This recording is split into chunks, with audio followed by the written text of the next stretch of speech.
through. When your toddler melts down over the sandwich, you cut the wrong way, and you make them a new one. Cut correctly, and they cry even harder. You probably think they're just being difficult. Maybe you've told yourself they need more consistency, firmer boundaries. But here's what you might not realize. That second meltdown, it wasn't about the sandwich at all.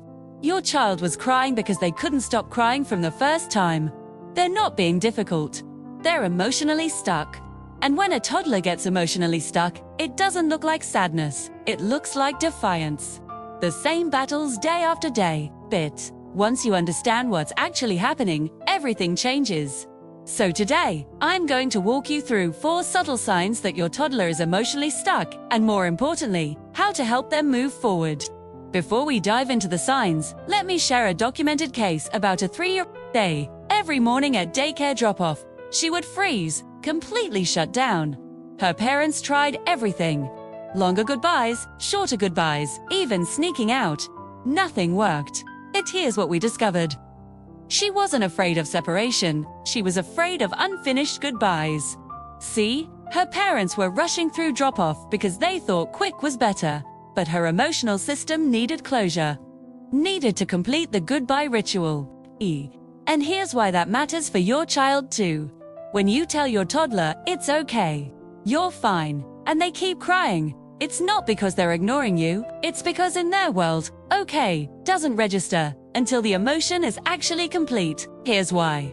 Adult brains have a more developed prefrontal cortex, which helps us reason with our emotions. Toddlers can't reliably do this. Their prefrontal cortex is still under heavy construction. So, when a big emotion floods their system, there's no internal off switch, no reasoning through it. The emotion just sits there unfinished. And that's what creates the loop. The nervous system bookmarks that moment. And every time something similar happens, the brain hits replay. This isn't bad behavior. This is the brain asking for help. Back to that little girl at daycare. Once her parents slowed down their goodbye, added a specific ritual with connection and predictability. The freezing stopped within days. The emotion got to finish, and does. That's the key insight I want you to hold on to. Your calm becomes their calm. Your rush becomes their rush because toddlers co-regulate through you. So, when you're seeing behavior that looks stuck, resistant, or repetitive, it's not defiance. It's an unfinished emotional loop. And now that you understand that, let's look at the 4 subtle signs, starting with the one that's probably happening in your home right now. Sign number 1. They keep repeating the same small meltdowns. Every night it's the same fight. But here's what most parents miss. You think your child isn't learning the routine because they keep melting down at the same part? But actually, they are stuck at the same part. Not because they forgot, because the first time it happened, the emotional loop never closed. My daughter used to hate brushing her teeth. Every morning and every night, it was a battle. She'd cry, she'd run away, she'd clamp her mouth shut. I tried everything, singing songs, buying character toothbrushes, even sticker charts. Nothing worked. I was so worried about her dental health, and honestly, the daily struggle was exhausting for both of us. One evening, feeling completely defeated, I just sat down on the bathroom floor next to her. Instead of forcing her, I just started brushing my own teeth, making funny faces in the mirror. She watched me, a little curious.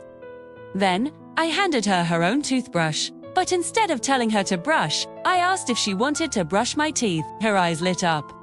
She took the brush and started gently scrubbing my teeth, giggling. After a minute, I asked if it was my turn to brush hers. She nodded. That was our breakthrough. It turned the chore into a fun, connecting game. We've been brushing each other's teeth ever since. It's amazing how a small shift in perspective can change everything. If you're struggling with this, give it a try. Thanks for watching, and don't forget to subscribe for more parenting tips. But when we slowed down and really watched what was happening, we noticed something. The meltdown started the moment Mom said, "Time for teeth," not during brushing. At the announcement, turns out the very first time they did the bedtime routine, Mom had been stressed and rushed. She de-raised her voice and her daughter's nervous system had recorded that moment as teeth time equals Mom is upset with me. For 6 weeks, every single night, her brain was replaying that original moment of disconnection. The solution, a pattern interrupts. Instead of time for teeth, Mom started saying, "Let's go have a tooth adventure." Different words, different energy, and she slowed way down that first new time. Made it playful, made eye contact, stayed connected. Within 3 nights, the screaming stopped because her daughter's brain got new data. This isn't that scary moment anymore. This is something different. That's the power of closing the loop. So, if your child is stuck in repetitive meltdowns, try this. Pause with them. Name what's happening. I see your body feels really big right now. Let's take a breath together. Then give them a redo moment. 2. I think your feelings are still catching up. This signals to their nervous system that this time can be different. Sign number 2. They avoid certain situations or people. Maybe your toddler suddenly refuses to visit grandma or won't go to music class anymore, a class they begged to attend. You're confused. You think, what happened? They used to love this. There's a telling example of this. A dad whose son suddenly refused their neighborhood park, a park they'd gone to almost daily for a year. The dad was baffled and honestly a little hurt because that was their special time together. He tried everything, bribing with snacks, bringing favorite toys, even dragging him there a few times. Which only made it worse. Here's what he didn't know. 3 weeks earlier, his son had been scared by a barking dog at that park. Just one moment. But in that moment, the dad had been on his phone. Didn't see it happen, didn't know to comfort his son. So his son's amygdala, that emotional alarm system, had tagged the entire park as dangerous. And his brain was screaming, warning, don't go there. No one will help you. This wasn't about the park. It was about unprocessed fear plus disconnection. Once we figured this out, everything changed. The dad started small. I'm right here with you. I'm paying attention.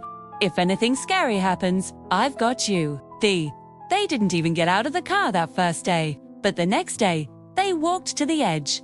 Dad kept his hand on his son's shoulder the whole time,